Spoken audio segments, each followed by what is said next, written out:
RTL Matin, 3 minutes pour comprendre. Bonjour Charles de Courson.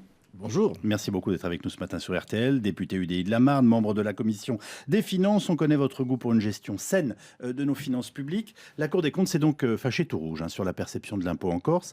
On découvre ainsi des privilèges absolument incroyables, en tout cas très surprenants, des exonérations sur les taxes sur l'alcool, les bijoux, les cigarettes, voire pas de TVA du tout sur les vins corses. Comment expliquez-vous ces spécificités ? Je ne sais pas comment les qualifier, mais on va commencer par être neutre. Ce sont des dérogations qui datent parfois de l'époque napoléonienne. Comment peuvent-elles persister ? Bien tout simplement parce que le législateur a laissé faire.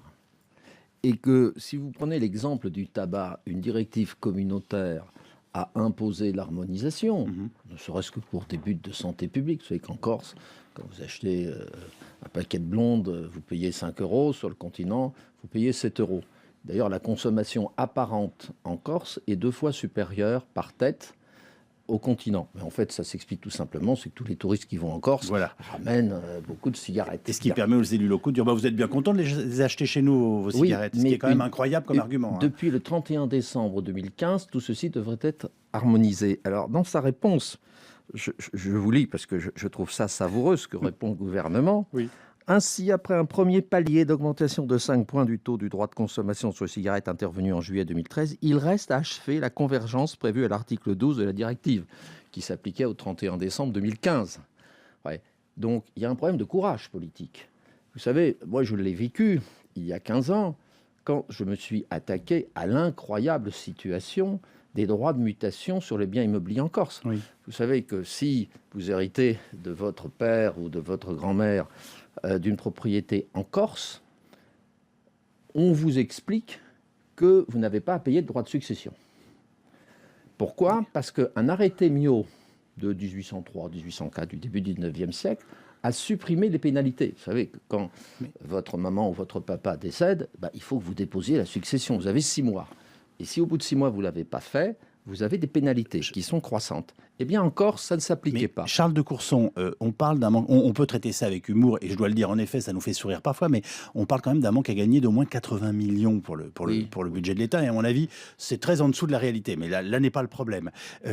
Pourquoi est-ce si compliqué de réformer ou de modifier la fiscalité corse ? Mais parce qu'il n'y a aucune volonté politique. Quand j'avais fait voter le fameux amendement, les élus corses n'ont cessé pendant 15 ans de faire voter des textes pour différer l'application de cette mesure. Il a fallu une décision du Conseil constitutionnel pour dire « ça suffit ». Le principe d'égalité s'applique, y compris en Corse. Mais ça veut donc dire que la République ne le fait pas appliquer en Corse. Bien On peut sûr. trouver que les Corses ont des pratiques étranges, mais ça veut dire... Il y a plusieurs raisons, si vous voulez. Il y a une première raison, c'est l'absence de courage politique. Mais disons les choses, on est lâche ? Oui. La deuxième raison, c'est le problème du dysfonctionnement des services publics en Corse.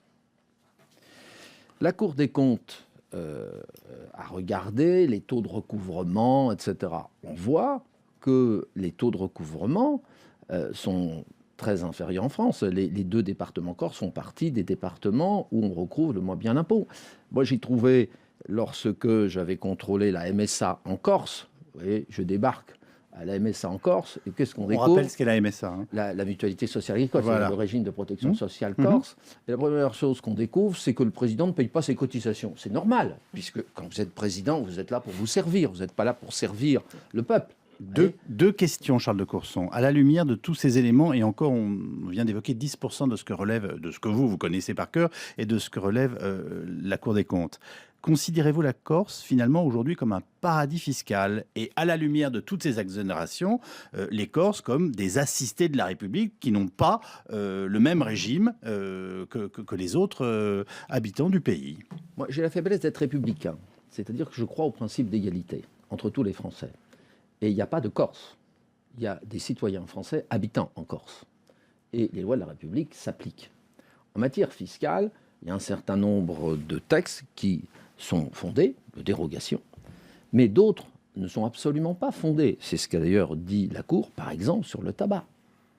Sur le vin, on peut discuter, parce qu'il y a des arrêts de la Cour de cassation, hélas. Mais c'est au législateur d'intervenir.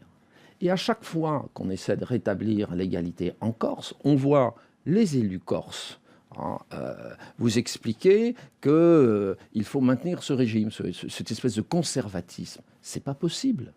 En tout cas, le bilan que vous dressez avec la Cour des comptes est tout à fait effarant et je pense qu'il était important de le porter à la connaissance de l'ensemble des Français aujourd'hui. Merci Charles de Courson d'être venu discuter de tout cela avec nous sur l'antenne d'RTL. Vous pouvez réagir au 3210, ça nous intéresse, que vous soyez corse ou pas, que vous viviez sur le continent ou là-bas. On attend vos réactions.